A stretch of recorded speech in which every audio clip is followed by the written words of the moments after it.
All right. Welcome, everybody, to Infinite Impact Radio and TV, the show for impact influencers by impact influencers with world-changing missions. And I'm excited. I've got one of my favorite couples on today, some friends that I decided to bring on the show because they're doing some really, really cool stuff. And they have something new that came out that I want to share with everybody. So this is Marty and Amanda White, and I'm just going to read a brief intro, if y'all don't mind, and then I'm going to let you guys jump in and just sort of fix all the potholes that I leave in the statement. So Go for it. All right, so Marty and Amanda White help former athletes reawaken their competitive spirit with inspirational coaching so they can thrive at their ideal body weight and lead their families and teams more effectively. So sounds like you guys are really tuned in to making a positive impact out there. So I appreciate you coming on the show. And if you want to share anything else related to that intro, please do, and definitely introduce yourselves. All right. Well, it all started really back whenever I found myself in this place several years after my sports career had ended. And, you know, it's like we don't all go out on top. Like, in our athletic careers, like it's not like if you're a baseball player that you're going to win the World Series and then stop. It's like most of us, you know, like we play our last game in high school or we play our last game in college, and you know, you might not even win. In my case, you know, I didn't win, and pretty soon after, you know, sports career ended, like I knew it was coming to an end. I was okay with it at the time, but before you knew it, you kind of like settle into life. College happened, school happened, got a girlfriend who would eventually become the wife, and you just start to settle in. And so one day I woke up and I was teaching school in the Mississippi Delta. I was a band director and a science teacher. And I found myself in this spot where I was 100 pounds overweight. It's sort of like, what happened to me, man? And it was one of those things where there was one night where I was directing a Christmas concert, you know, and I wasn't like the Bugs Bunny type of band director who was like, like I really wasn't getting that into it. I just like really just conducted a band concert, like kind of nonchalantly, if you will, and woke up the next day and felt like I had gotten hit by a truck. I was like, man, you're in really, really bad shape. So that path continued on. Both of us were we lived together at the start of our marriage, and Amanda had to move back to our hometown to take care of her grandmother, and she took a job over there. So there were a lot of factors and a lot of things going on that were really putting a strain on it. And eventually one night, shortly after she had come home from the doctor with a bad diagnosis, I'll let her tell you more about that in a minute, but she had come home from the doctor with a bad diagnosis, and I was sitting on the couch drinking beer, watching The Ultimate Fighter, wondering, like, man, what would it be like to actually be one of those guys? It's like they are literally putting their health on the line, and like here I am. It's like I won't even take care of myself enough to be healthy to be in that spot. So that was really the moment that inspired me, and the moment where the competitive spirit really started to wake back up. And it was ultimately the story of chasing that to where I was able to take the actions I needed to take as far as changing the nutrition habits, changing the fitness, changing the way I was living my life. And ultimately I ended up reviving my career, having a very short run in an MMA career, amateur MMA career. Let me be clear here, like not UFC level, but it was enough. And you know, life had other plans. I got derailed by injury again. And so the rug was pulled out from underneath me yet again. And I had to really address some issues anyway. But along the way, whenever I stopped and took a breath for a second, I was like, hey, man, you lost 100 pounds and you've kept it off for 5 years. And everybody was like, dude, that's the amazing part. Why don't you do that? And I'm like, oh, okay. Like, I just hadn't thought that much about it. And I sort of came to the realization that if I did not stop and help other people with this, do the same thing, I would be doing a disservice to the people that I could really help. So that was really the start of how we got on this path. Yeah, like I'm a 6-time All-Star in softball, and like growing up for the 15, 16 years that I was playing sports, like that was my life. So that's what I look forward to. I dominated in the sport. I was the team captain. And then like it was like Marty said, it was just pulled out from under him, and I didn't go anywhere further with that. And I came from like a broken household, and my grandparents raised me. And so I was like, that was hard all in its own, but in school I was bullied a lot. I was made fun of, but when I was on that softball field, like nobody could touch me. I was unstoppable. And then I turned 18 and it's like, oh crap, what do I do now? I went to college. I went on a band scholarship because I didn't have the passion to play softball anymore. I didn't like the sport. I didn't watch the sport. I didn't have anything to do with it. And one of my best friends tried out for the tennis team in college, and she was like, Amanda, we need some girls. Will you come and try out and see if you make the team and we can hang out all the time? And I was like, okay, yeah, sure. Never played tennis before in my life. And I walked in, made the team. I made number 2 out of 10. So that was really awesome. But my heart wasn't in it.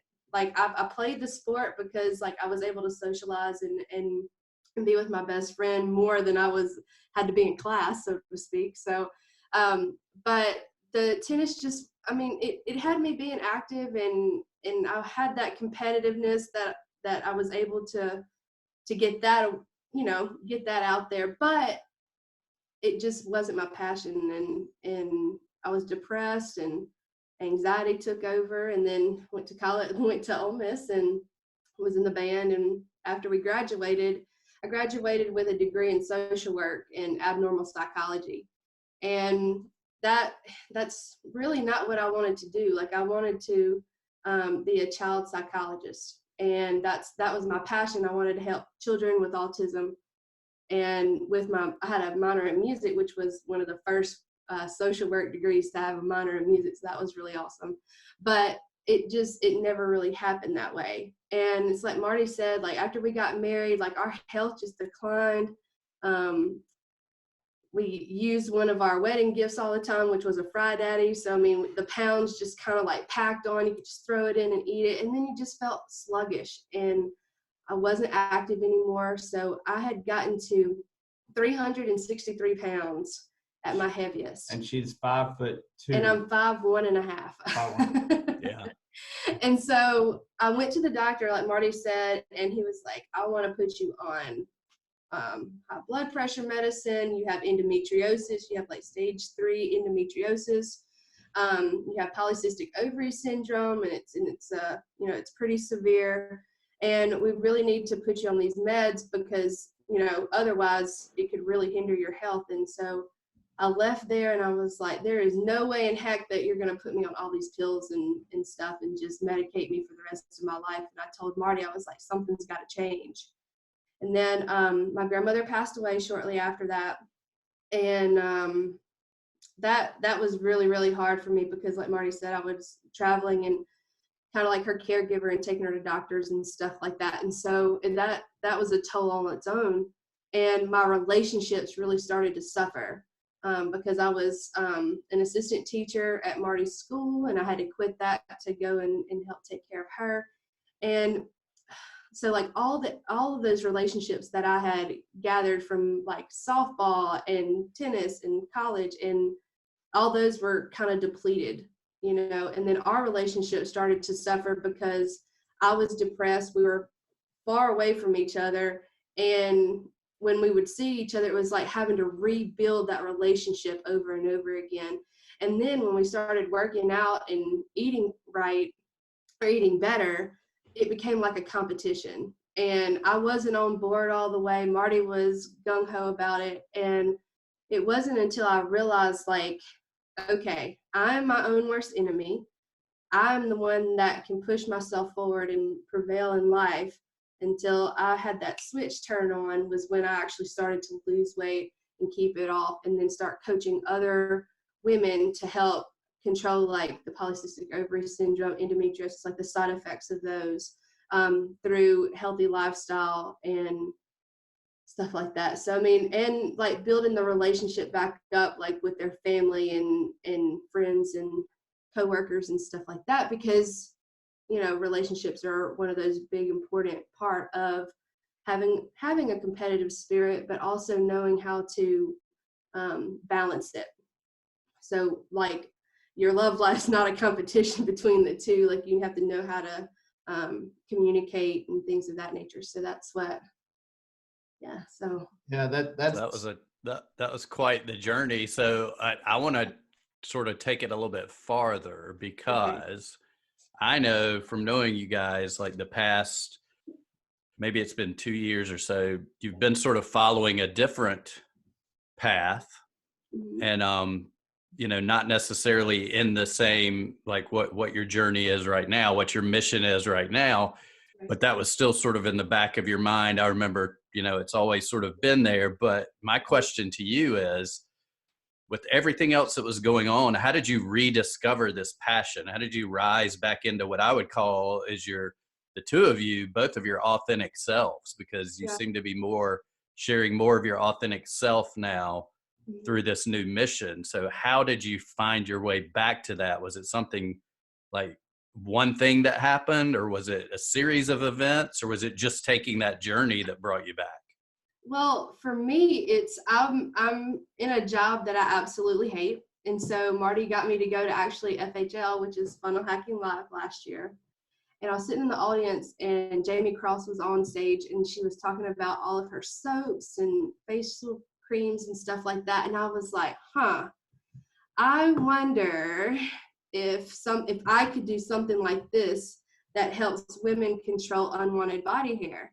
Because with polycystic ovary syndrome, PCOS, and endometriosis, it causes a hormone imbalance, which causes like hair growth, like excessive hair growth in women. And so I was like, okay, I think that I'm going to come up with something that helps build confidence in women so they feel beautiful and can put their faces out there and be confident and do the things that they want to do to kind of motivate that. And so I came up with my business called Sexy She Squatch, because of the hair and everything. And I was bullied by being called Sasquatch growing up my entire life. And I was like, okay, well, I'll be known as the hairy lady. So that's where but it goes like the step further with the confidence building and things of that nature. So, I mean, what about you as far as? Well, I would like to point out before I give my take on this that she did this on a dare. This is more of the competitive stuff coming out again, as I was like, she was telling me this as we were sitting there at Funnel Hacking Live, and I, you know how it goes whenever you tell somebody what they need to do. So instead, I remembered back to myself whenever I was literally challenged to chase my dreams. I was like, I dare you. So she did. I was very proud of her. But I think for both of us, it's been all about trying to find self-worth at the end of the day, because whenever I got injured in my MMA career, I was in this spot to where, it was like you're going to be on the couch more or less for 6 weeks, unable to really do anything. And meanwhile, like, everybody goes to work, everybody's doing their own thing. And this is before I knew like what the hell I was doing in online business at all. Like, I had no idea what I was doing. And as I was sitting there coming to these realizations of like, I don't feel valuable to me, like, and it was it was causing the competitive spirit, if you will, to bleed out in very destructive ways. It was literally using significance to tear down everybody else's building instead of significance to build the tallest building, if we're going to take a little something from Tony Robbins on this. So I realized, like, I lost 100 pounds, and like for the first time in a good long while, I was like, well, I feel like a good, worthy person again. But it was really a superficial change, because after I got injured and was unhealthy again, my self-worth plummeted again. It was just gone. And I realized that I was taking it out on her. I would say dumb stuff like, why aren't you as dedicated as I am? Why aren't you eating as clean as I am? Why aren't you doing this? And it was like, in the meantime, I was making the same mistakes in other areas of my life. And as soon as I caught that and realized I was doing it, I made it a big part of the mission to change that. And the vehicle for change in this particular instance, and the actual mechanism itself that caused these realizations, was storytelling. Just getting out there and sharing the message, which started out as playing video games on Twitch and telling my story. And then eventually I found ClickFunnels and started investigating storytelling, both under Russell Brunson, and then found Jim Edwards, and started to really make sense of the whole storyline. So that's how we got here. Yeah, definitely. That's cool. And you sort of led me into the next question, which was for the entrepreneurs listening to this, business wise, the big thing, what would be the big takeaway that you have? I think you touched on it a little bit, stories, but how is it that you guys are getting your message out there? Do you find, what do you find the most effective platform and the most effective, I guess, strategy of doing so? My opinion on this has changed over time, but I would say the best place to start would be with a podcast, because for me, especially during the times of low self-worth, low self-value, like I literally could not stand to look at myself on a camera. So I would just cut the audio on my phone and talk into it. I could manage to do that. But over time, like, I realized that, just me personally, like, my brain starts going everywhere. And as I tell the story, it's like 3 loops open up and I'm like, ooh, ooh, ooh. And then I kind of lose where I am. So what I've done recently is go back through the recordings and have them transcribed, and I'll go back and write and really clean up the story. And that's really helped me hone in my message. But a little more to the competitive side of business, if you will, on this, the thing that parallels from my story is I was starting to make the same mistake again, just in another area of life. Like I was like, I'm healthy now I'm valuable. And it's like, and then I got to this point now where it's like, I started gaining some traction and success in business. It's like, now I'm worthy again. And then I sort of like, as does happens, you come up against roadblocks and resistance. And then as soon as the plan started to go sideways, it's like, oh, maybe I'm not so valuable anymore. So I caught that mistake and didn't allow myself to get caught up in the mindset of like, value is determined by how successful you are in the business world, how much money you're making. Your value is, however, equal to the amount of value that you give out to the world, which, whether it's podcasts, Facebook Lives, or blogs, it's like, that is you giving value back to the world, and ultimately what determines your own self-value. Yeah, that's awesome. I know, Amanda, I want you to jump into and just share a little bit, because the one thing that I recognized in what you did to sort of shine and get your message out was you just went all in. You did not, you were 100% transparent. You talked about, you put yourself out there. Yeah. And so do you think by doing that, you were attracting people to you and giving them permission to say, hey, yes, I have this same thing. There's no need for me to be, scared to tell other people about it or embarrassed? Was that something that you were thinking of when you were doing and putting out your message? Oh, absolutely. Because, you know, growing up with the issue myself, like it was degrading. It was it was pure hell. And I know of so many other women that kind of hide from it, and they think that there's something wrong with that, and it's something to embrace, because that's your body, that's your, you know, this is your shell, like this is what protects you, you know. And if you're only like within yourself, then you're not gonna get past that problem or that mental disease that you have, which is, you know, you're depressed, you're anxious, you're sad all the time, you're just miserable. Limiting beliefs, Yeah. like looking at it from the outside and having, you know, we all have limiting beliefs, but it's always easier to see somebody else's limiting beliefs. So it's been this journey of picking each other up and saying, hey, keep going, you're on the right track. Yeah.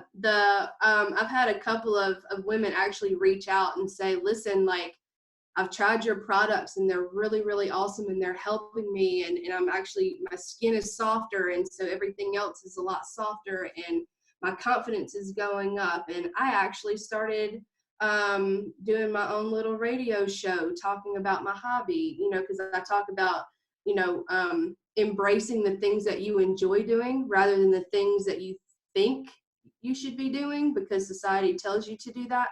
And so that's like my big message, is do the things that make you happy, and, you know, in turn you'll be all around happy in doing that, because you'll feel like, yes, I've done something, and do something to give back. And that's what we've done. Is I've always been a huge advocate of charity and things of that nature. And so, like, my big mission is, as the hairy lady, so to speak, is I want to have a free wig shop in St. Jude for the children to come in and get wigs and things of that nature when they start losing their hair from having chemo. And so, and what better person to do that than the hairy lady, you know? So, I mean, and it's just a way of me putting out that story, because I was vulnerable, and I showed like there's nothing wrong with being vulnerable. So. Yeah, that's great. Well, I want to ask you guys something here related to the thing that you guys have out that we're sort of holding on. We're going to let people know here in a minute. Well, I'll go in and spill the beans. You guys just wrote a book. So before we get much farther into this, and I forget to ask you about it, because as Marty will tell you, sometimes I forget things and then I just sort of like, oh, by the way, and then I'll come back in for another 30 minutes talking. But since we're on a time limit, I want you guys to go in and just share a little bit about this book and how it's going to simplify the process for the people listening as it pertains to their health, their wealth, and their relationships. All right. So here's the book right here. It's Secrets to Reawaken Your Competitive Spirit, a fitness guide for former athletes. And what it's going to do to simplify on what it is, here's the story behind it. We were coming up on, or we were fresh off of the gym boat with Jim Edwards, and sort of came to this realization that, like, we put a lot of stuff out there, but nothing concrete, as far as like something that you could touch and people go, oh man, it's like you actually wrote a book. So we were kind of like, we need to write a book, even though it didn't make much sense from a business perspective as far as where we were in the business at the time.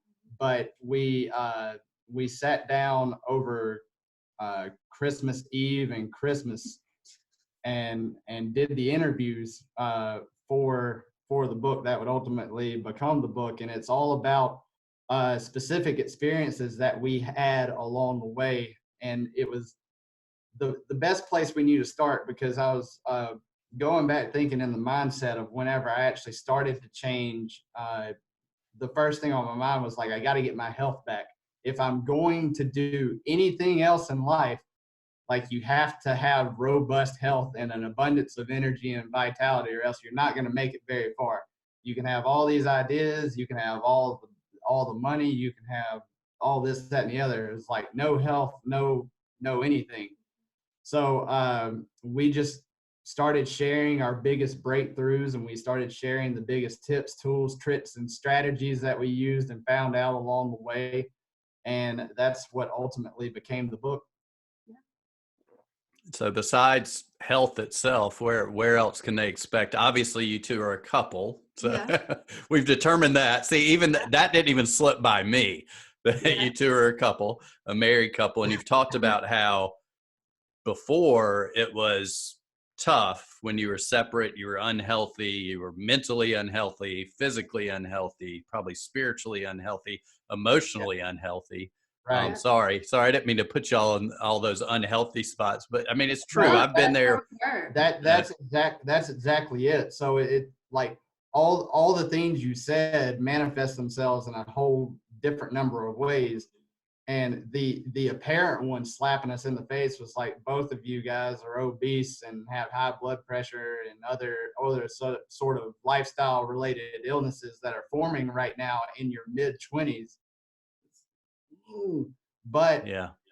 we also, in the book, we get into what that meant for our relationship, because, you know, like I said, I did not have the best approach to it at first, and you know, neither did she. So it was all about taking ownership of our own individual health, and then once we did that, the health across our relationship and the health across our ability to produce and be productive and actually build the business was the catalyst for everything that's been happening here recently.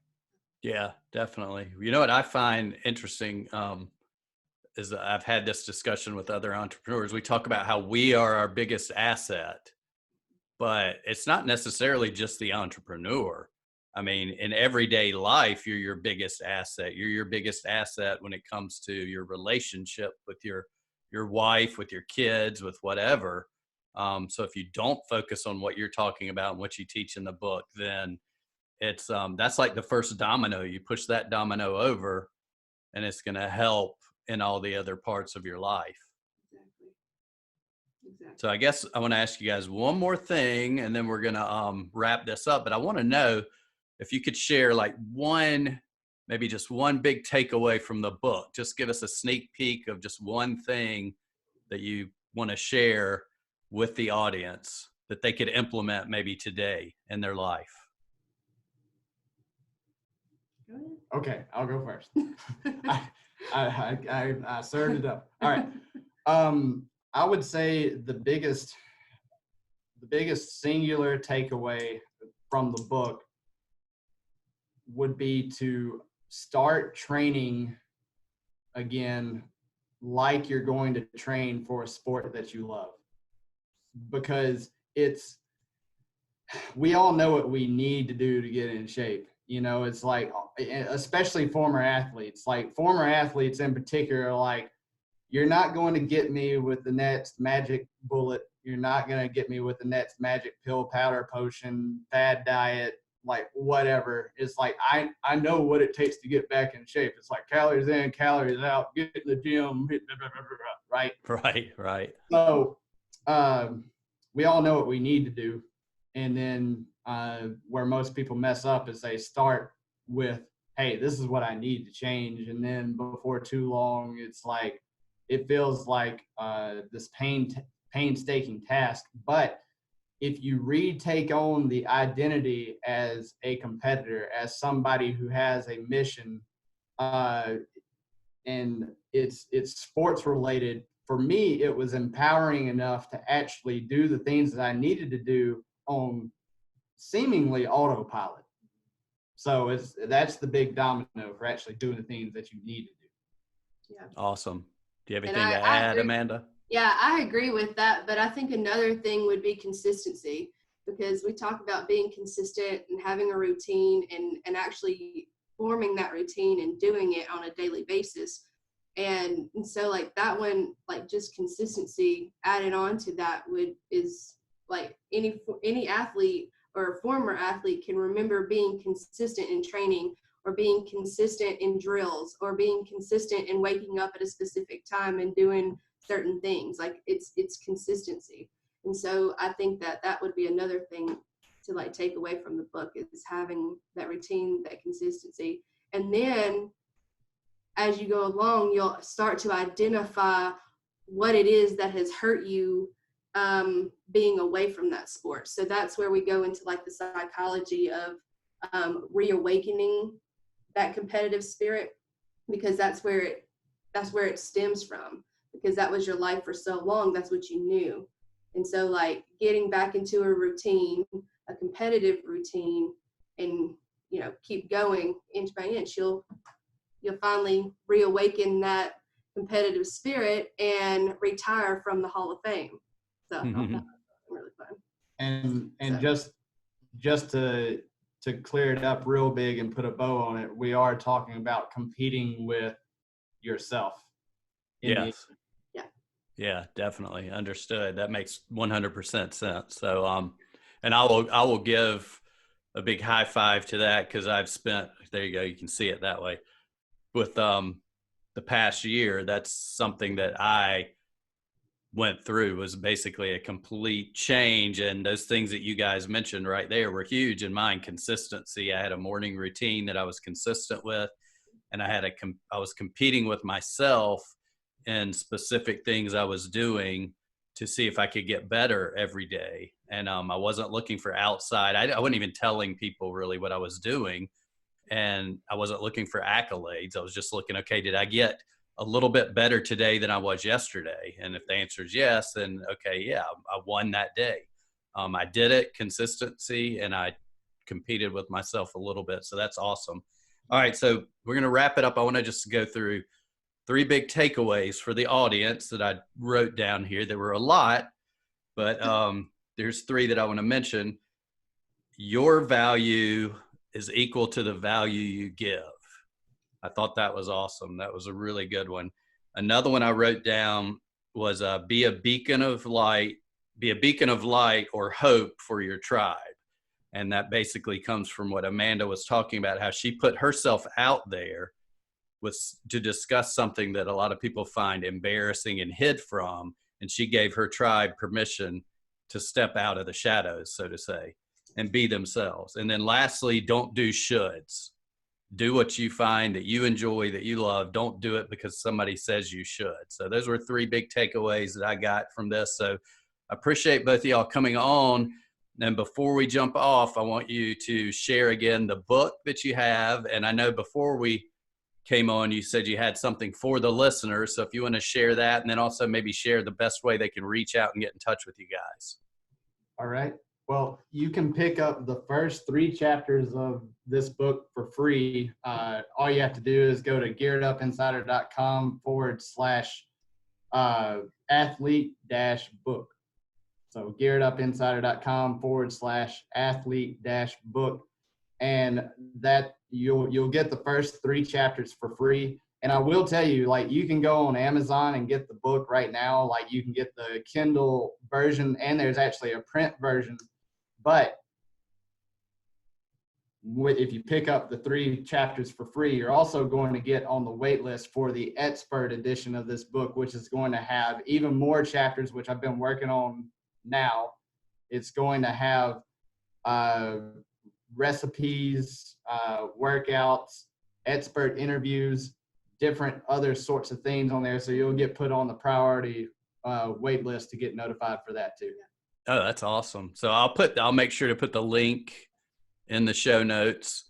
And when we share it, we'll put the link in it as well, so everybody can get that. Because I would recommend you go ahead and get the free chapters and get on the wait list so you get that other cool stuff, definitely. So where else can they find you guys? Do you want me to just share some?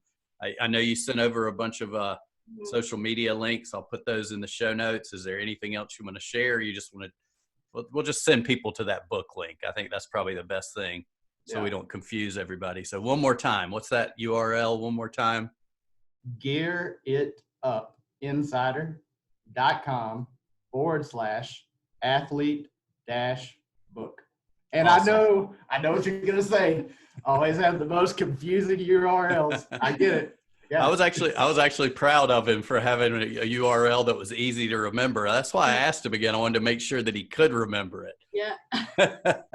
I have no further comment on this. Yes, that was from an inside joke from a podcast that Marty and I have done together in the past. It sometimes has gotten a little out of hand, but I appreciate both of you guys, Amanda and Marty. Thank you for coming on and sharing this, and I look forward to everybody listening and getting some feedback on it. So please definitely leave a review, reach out, go get that book, and the free chapters from Marty from his non-confusing URL that is in the links in the show notes below. So yeah, thank you everybody for being on, and thank you too for joining us today. And I look forward to talking to you both soon. Right. Thanks for having us.